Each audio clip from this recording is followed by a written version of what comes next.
Hey girl, welcome to On My Mark, your weekly transformational podcast designed to motivate, empower, and inspire to aspire. Yes, in that order. I am your host, Ravimber C, and I'm a speaker by passion, philanthropist by purpose, and a Zimbabwean by tradition. I want to let you in on a little secret. This isn't your typical motivational podcast.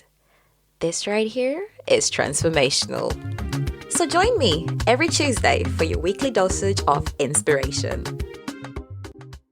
Welcome back again. Today we are continuing on with our untold stories. So far we've been listening to inspirational, motivational stories from young women who have actually had the courage to come forward and feel like they have a story that someone out there needs to hear. So on today's episode, I have a young woman who's sharing her story about how what was supposed to be an ordinary girls' night out turned out to be one of the worst nights of her life. Hi, how are you? Can you hear me? Yes, I can hear you. Hi. Hi. First of all, I just want to really thank you and appreciate you for coming on My Mark and sharing your story. And I have no doubt that someone out there is going to listen to your story and they're going to be inspired by it, motivated by it. And I really hope people can also draw healing from your story as well. So without further ado, we're just going to give you the floor and you can begin when you're ready. Firstly, I would like to thank you for inviting me on this podcast today. I'm going to be very short in telling my story about this rape. So it was just before my 21st birthday and I was in uni. So I had a friend who was fighting depression and everything. And then she was like, okay, let's go to Birmingham with one of my other friends. I'm not going to mention their names. And as we got there, you know how we grow up and being told when a stranger calls you on the street, you don't wait, you don't say hello, you just keep going and ignore.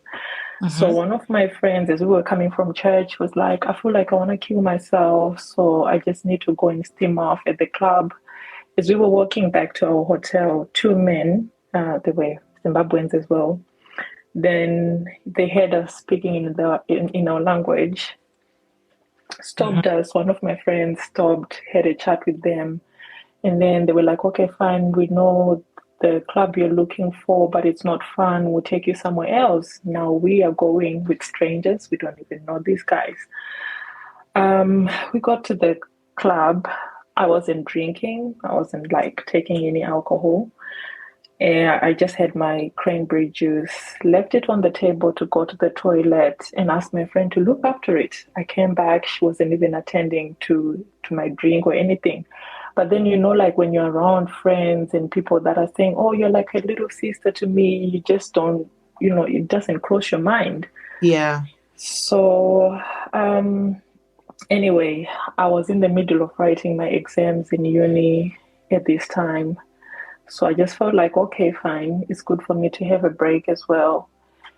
Anyway, in the morning, as we were going back to our hotel, these guys were like, oh yeah, we'll drop you off at the hotel. So I stopped by McDonald's to use the toilet. And I said to my friend, I really don't trust these guys. Like, I just have a feeling, like, I don't know, it's weird, but I just don't trust them. Then she really got angry. She snapped. She was like, oh, you stupid. Do you think if they wanted to harm us, they would have done that already? You know, so I was just like, okay, you know what, fine, if you say so. So she sort of like got along with one of the guys when they found common ground about someone they knew, as she lived in Birmingham before. And then we got to the hotel. So one of the guys who liked me, I was like, oh yeah, you know what, I will see you tomorrow or something. We can exchange numbers, then we can chat later. I said to my friend, you know what, I'm going to go to bed now. So when you guys finish whatever you're doing, just make sure like your guy goes. And now I went to bed. I was exhausted because I had not slept in days, studying and then traveling and everything. And I lived with this girl, so she knew how much I would sleep. Like when I sleep, sometimes I sleep like I'm a dead person because I'm at peace when you sleep, you're supposed to be at Mm-hmm. peace. Mm-hmm. However, I just thought as she saw me kicking out the other guy, she was going to do the same. But unfortunately, she let the other guy sleep in the same hotel room as us. And I don't even know this guy. So um, he like, I was wearing a dress and then he moved my underwear to the side. And then like he got in so slowly and everything. And then I'm thinking, oh my God, did I drink? No, I didn't drink. So why do I feel like I'm peeing myself?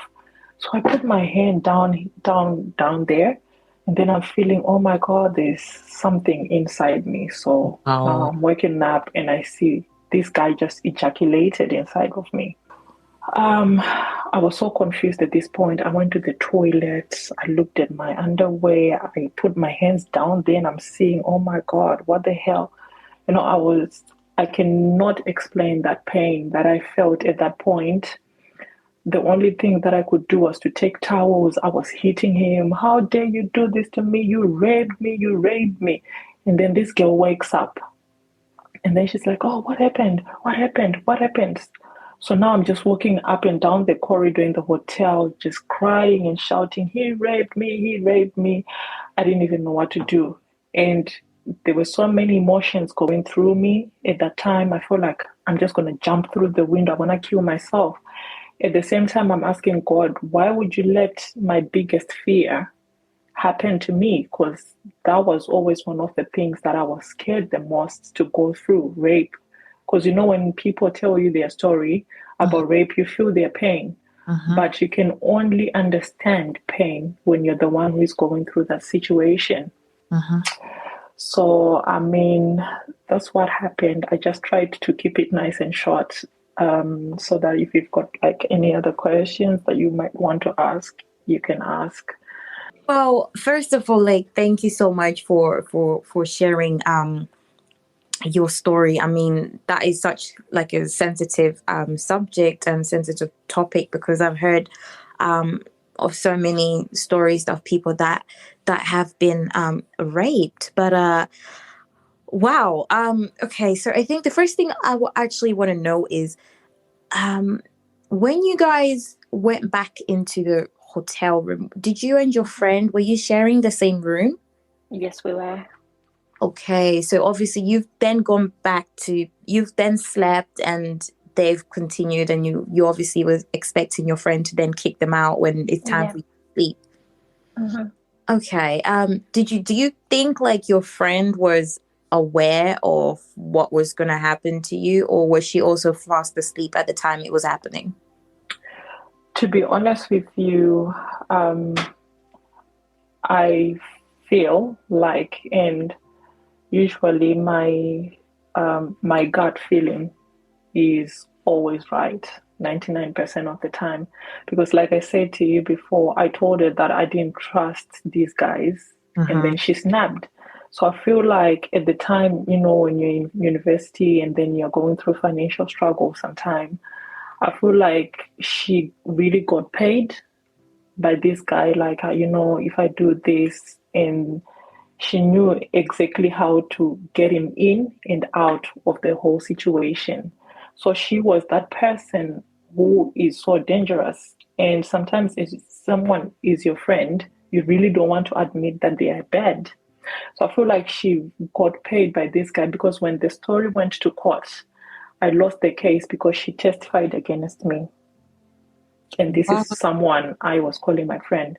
So the guy ended up just walking away, no justice on my side, no nothing.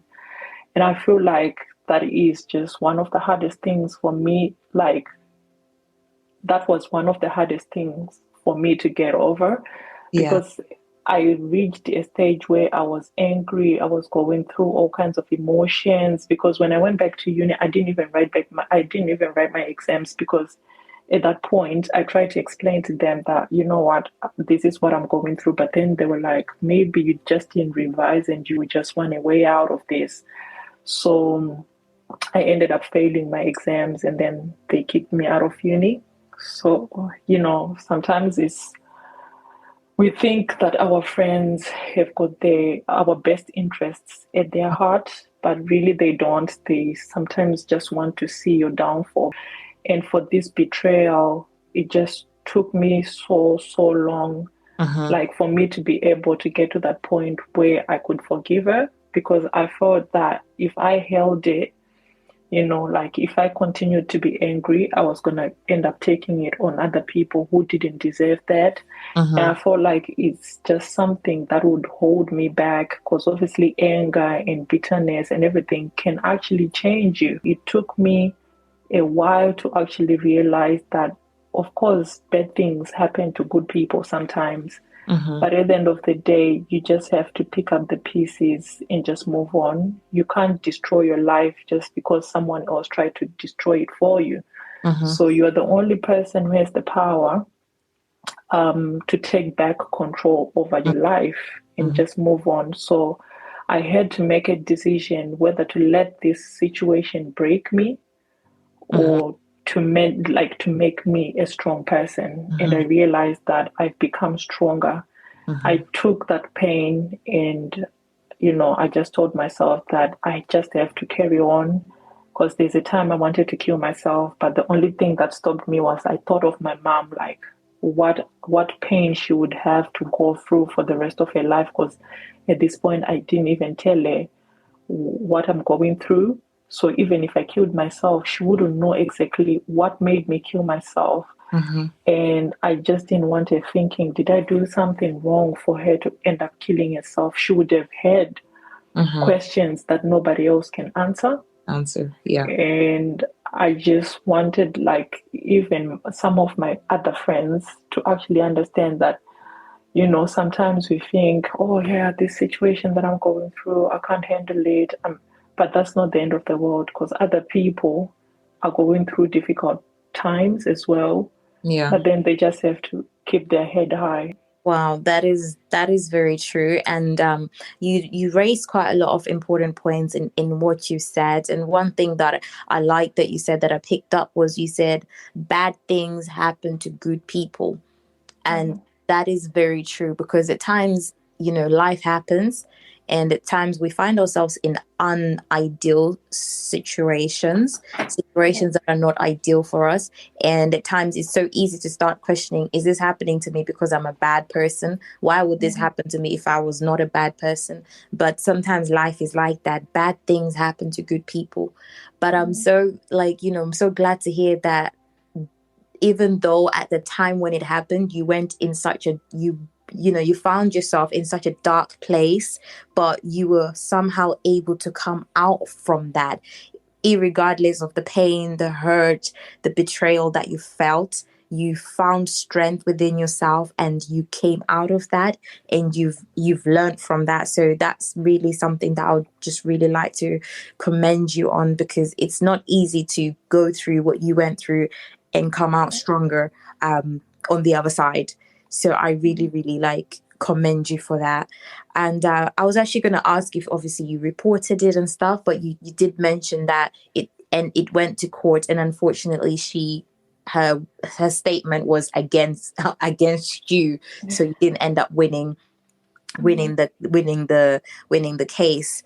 Um, I wanted to just ask, before this situation with your friend happened, Mm-hmm. was this something that you did before with her, like go on a night out and meet friends or meet guys that you don't know or you've just met, and then maybe go back to hang out with them? Was this something that was common with you or with her, or was this the first time that it's ever happened with you guys together? It's the first time that it ever happened with us together, because I'm not an outgoing person. Uh-huh. Like, because obviously when I was, in my teen days, Uh-huh.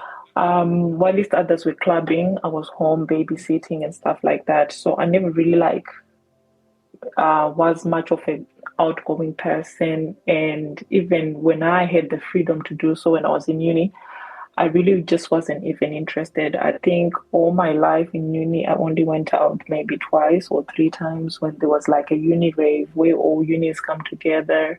Yeah. And then that was just it. But I think for her, it was just a thing for her where she does that, or maybe with her other friends that she had before me. Okay, so I understand all the things that she was and she was doing, but I also want to bring this back to you. So do you feel like you learned from this?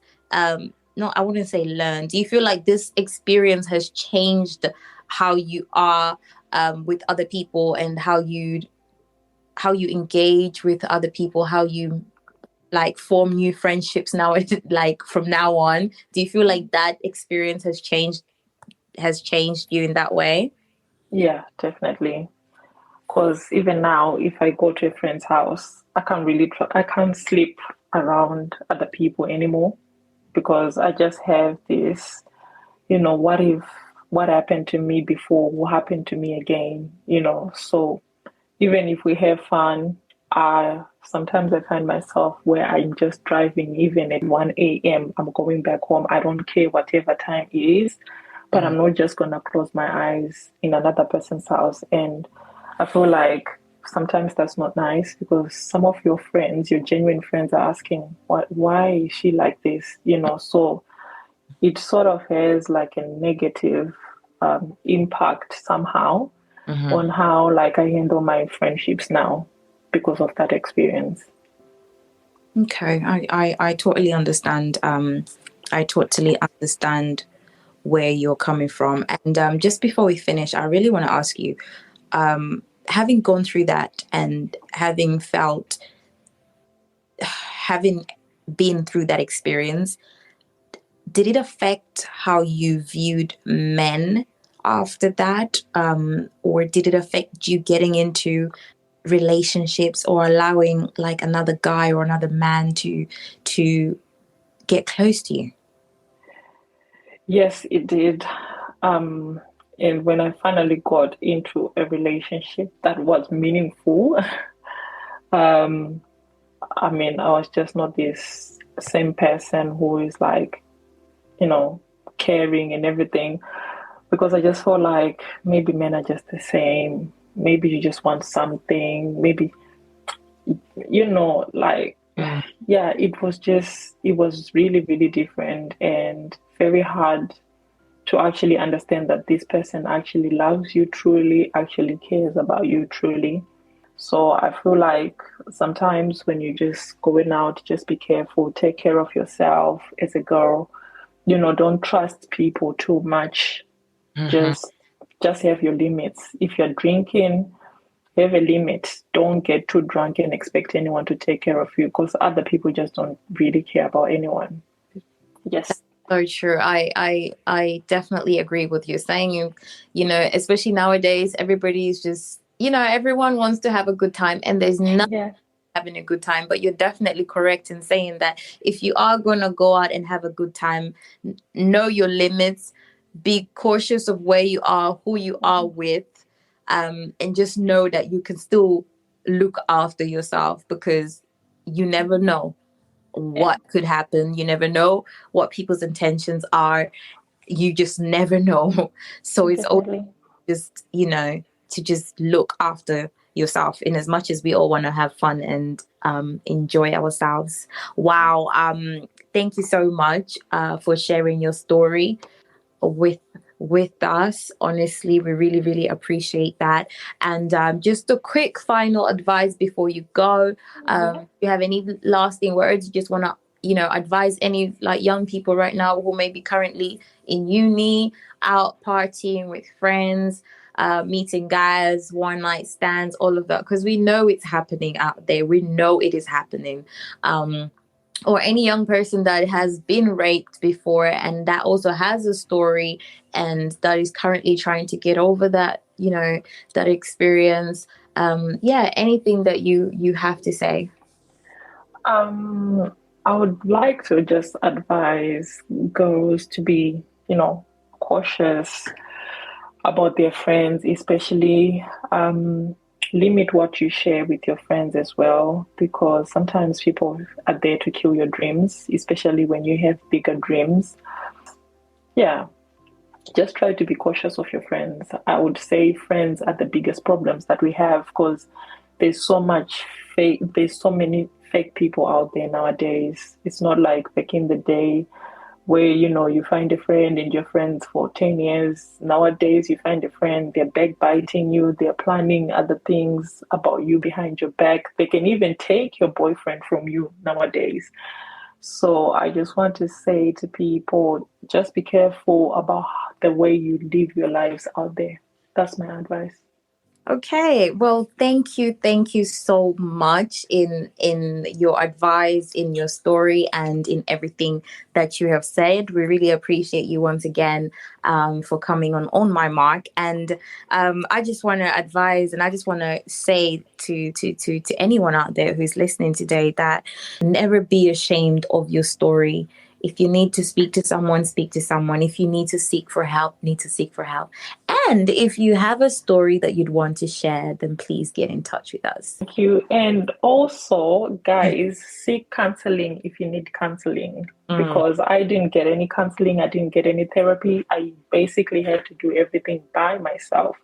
So if you need help, don't be scared, don't be shy, go out there and look for help. Brilliant. Okay, well, thank you so much. And join us again next week for another episode of Untold Story. Join us again next week as we continue to transform and win. Be sure to subscribe on our website onmymark.co for weekly exclusives and giveaways. Until next time, on my mark, get set, let's go.